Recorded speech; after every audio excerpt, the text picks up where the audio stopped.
Welcome to Our Girl Relationships. We talk about the problems people face in their day to day lives.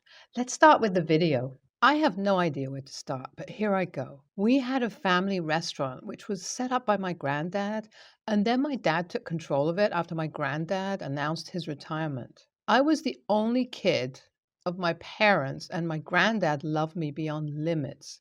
He would buy me anything I would ask for and would take me to the amusement parks. I was so attached to my granddad. My parents were also very loving, and I felt like the luckiest girl in the world. My granddad died of a heart attack when I was around 15 years old, and that was a huge trauma for me. I felt like my world had shattered down and I had no one by my side. My parents kept me close and were always by my side, but nothing could make me feel better. It took a couple of months for me to come back to normal routine. Things got better with time and I started coming back to life. I missed my granddad so much, but of course, all I could do was move on. It was my first year at university when I started dating my husband, and that changed my world. I felt fulfilled and happy once again. He was the most loving and caring person I had ever come across. We vibed so well and had built such an amazing understanding, that too in a very short period. I could not wait to introduce him to my parents. I was having dinner with my parents when I told them that I was dating a guy and wanted them to meet him. They did not seem glad, and I asked if there was a problem. My dad told me that I was supposed to focus on my studies, as I was the one who was going to take ahead the legacy of the hotel my granddad had established. I told them that I was focused enough, and how could they expect me to stay away from relationships as I was going to marry someday, and that was part of their life. My parents did not speak anything else after that. I and my husband graduated, and he started looking for a job while I joined my dad in the business. My husband was able to land a well paying job and proposed to me after some time. I was the happiest person on earth that day. When I told my parents about our engagement, they could not believe it. My mom said that they were not going to accept my engagement and I had to break up with my husband. When I asked them their problem, they said that my husband was just after my property and business. I knew my granddad had gifted me two houses, but my husband did not know anything about them at that time. All he knew was that I was going to run a family hotel and he was least interested in it. I told my parents that they were imagining things and had to accept my engagement. My parents were not ready to accept the engagement at any cost and told me that I could not get involved with anyone without their approval, as they could judge people better. I told them that I was not going to take a step back and was planning to marry my husband in a couple of months. My parents did their best to brainwash me, but I did not listen to them.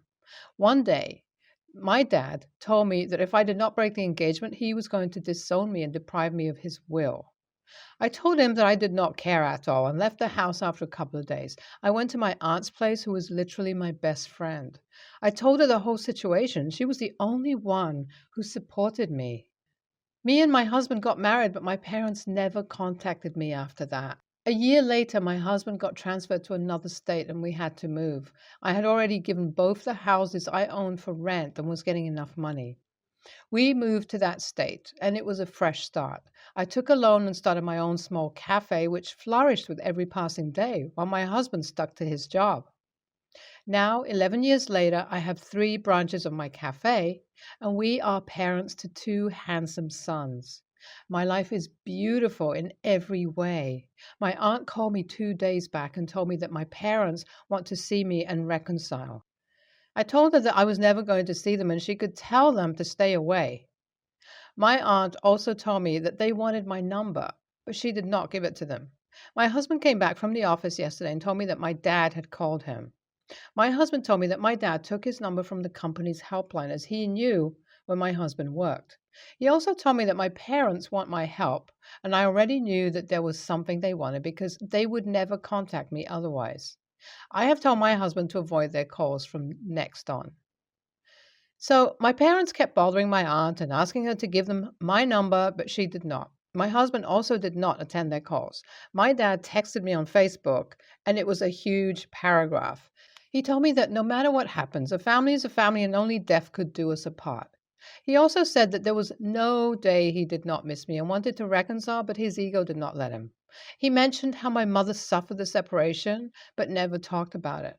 I replied and just asked what he wanted.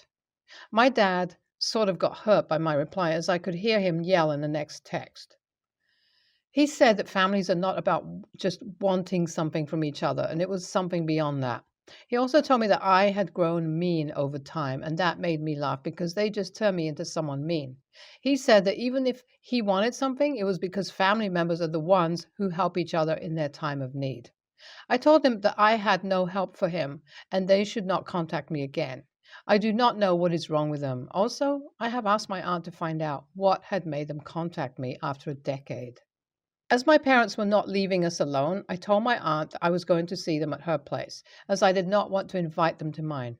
I traveled back and stayed at my aunt's place. My aunt had informed my parents that I was coming back and they could see me at her place. They still did not have my number, which was a blessing as they would call my aunt every 10 minutes. I was there for just 2 days. My parents came to see me the day I arrived, and both of them just could not get enough of me. My dad hugged me with all his might, and my mom kept kissing my forehead. They told me that they missed me so much and their life never got on track after I had left. My dad told me that he could not sleep peacefully, thinking that I was most beloved to my granddad and he had kicked me out. I asked them why they did not reconcile then, and they had no answer to my question. My dad then told my aunt that they wanted to talk to me in privacy, so she left the lounge. My dad told me that they had taken a loan to expand their business, but they had almost gone bankrupt as the business failed drastically. They had to sell their home and other property to repay the loan. As the business kept coming down, they had decided to sell the hotel too. My mom said that they had no place to live as they could not even afford the rent. They were planning to sell the hotel and start a home-based bakery. I told them that I knew they wanted something as they would never contact me otherwise. My mom almost begged me to let them live in one of my houses until they were settled down. She said that they would even pay for rent when their bakery will start earning. I kept listening to them and then told them that both of the houses were occupied so they could not stay there.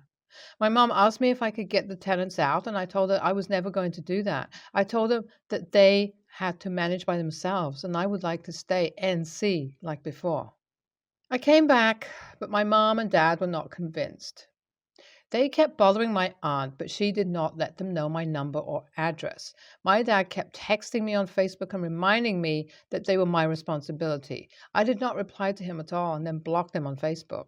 My dad called my husband and told him the whole story. He cried on the call and told my husband that they had nowhere to go, so I should be kind to them. My husband told me that I should be a bit lenient and help them in some way, as no matter what they had done, they were still my parents. I told him that they were just being hit by karma and had to reap what they sowed. I called my dad from my husband's phone and told him that if he tried to contact us again, I was going to call the cops. I hope they stay away from me and my family because I am never going to allow them back in my life. NTA, OP's parents do not deserve her support or help, as they were the ones who kicked their only daughter out of the house just because she wanted to get married to someone of her choice. I do not get people who commented that OP was being a bit too harsh. Like, are you guys serious? OP had to manage all by herself when her family was alive and could help. Also, where were they for 11 years?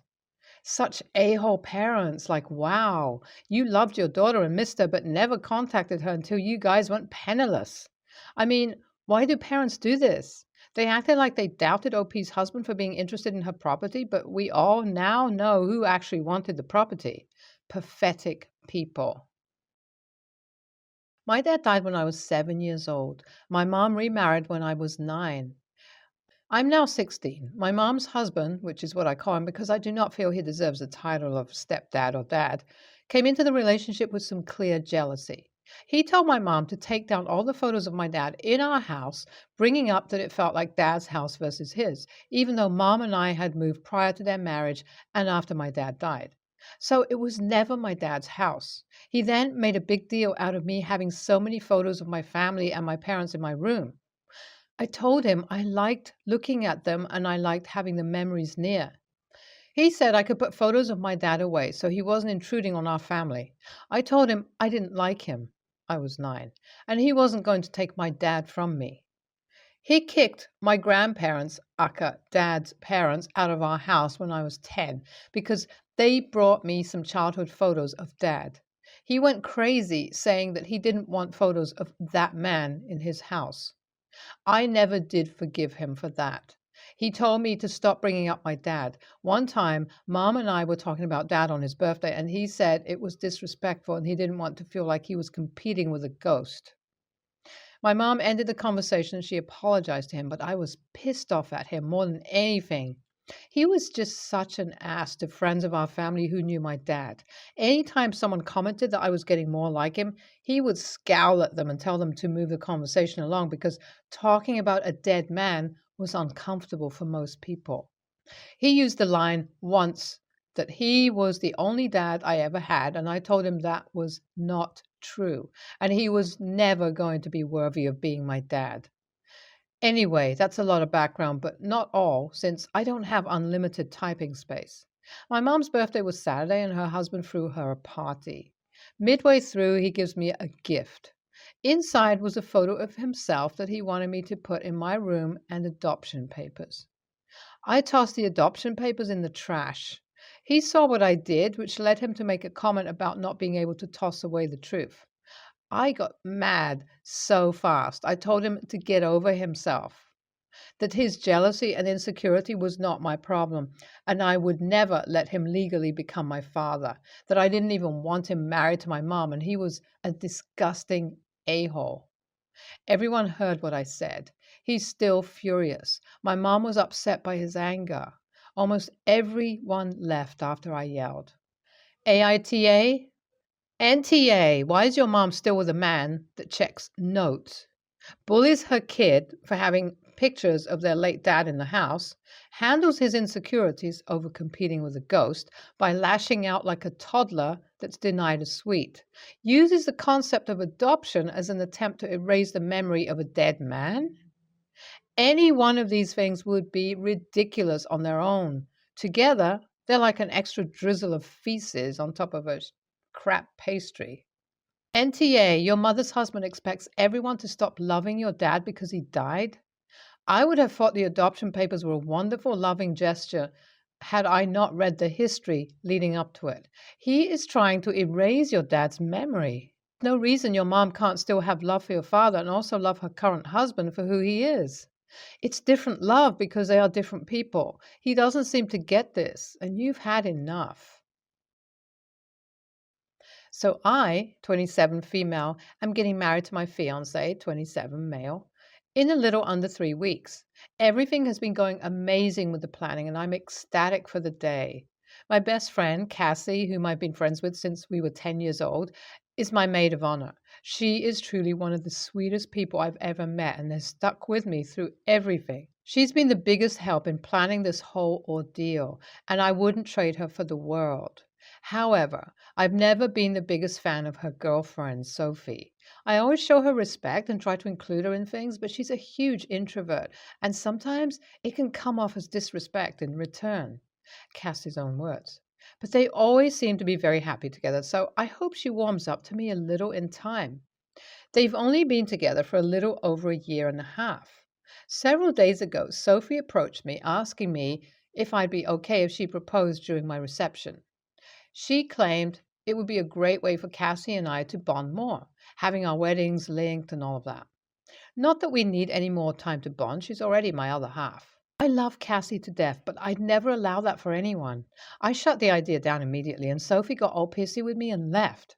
She said something along the lines of, I don't need your permission anyway, and walked out the door. This made me fearful that she'd attempt it anyway, so I went to Cassie. Needless to say, Cassie was mad. I never really see her get angry, but she was livid. She apologized profusely and said that she couldn't believe Sophie would ever think of doing something like that. And that was the end of our conversation. However, 2 days ago, I got another call from Sophie berating me for spoiling her plan to propose and was informed that Cassie would be attending the wedding by herself and is currently not speaking to her. I was concerned that wasn't the entire story. And so I called Cassie. She was a mess. Said she was staying with her parents right now and disinvited Sophie as her +1 because she was scared Sophie would have proposed anyway, given the chance, and she didn't want to ruin my wedding. I told her to come stay with me for a while instead, and she showed up several hours later, still a complete mess. She said that her and Sophie had a huge fight and she was reconsidering whether or not she wanted to stay in this relationship. According to Cassie, these huge fights are a common occurrence. I feel awful for ruining her proposal and potentially ruining her relationship. Cassie has been picking herself up in front of me and continuing to be great with the last minute to dos, but I've caught her crying while I'm not around. I love her and I don't want her to resent me for this, so I need to know. AITA? And is there anything I can do to fix this? NTA, proposing at someone else's wedding is never a good idea, and you were right to tell her you didn't want her to. Sophie's reaction was way out of line, and I don't blame you for going to Cassie to ensure it didn't happen anyway. The fights they've been having are on them, including this one. If Sophie can't stay stable in the relationship, that was never on you. Being the catalyst argument that split them up, I could see why you're feeling a bit guilty, but the last straw is never the only straw. It was going to happen sooner or later. At least now Cassie can move on to a healthier partner and relationship, and she has her best friend to help her through it. NTA, OP. If these big fights are a common occurrence, something is potentially very wrong with that relationship. You saying no to allowing a high pressure public proposal is not going to be what ends it. It'll be Sophie's behavior and their incompatibility. I know your wedding is coming. Just try being there for Cassie when you can and offer to listen when she needs. You guys are besties. You'll make it through this. Congratulations on your upcoming nuptials.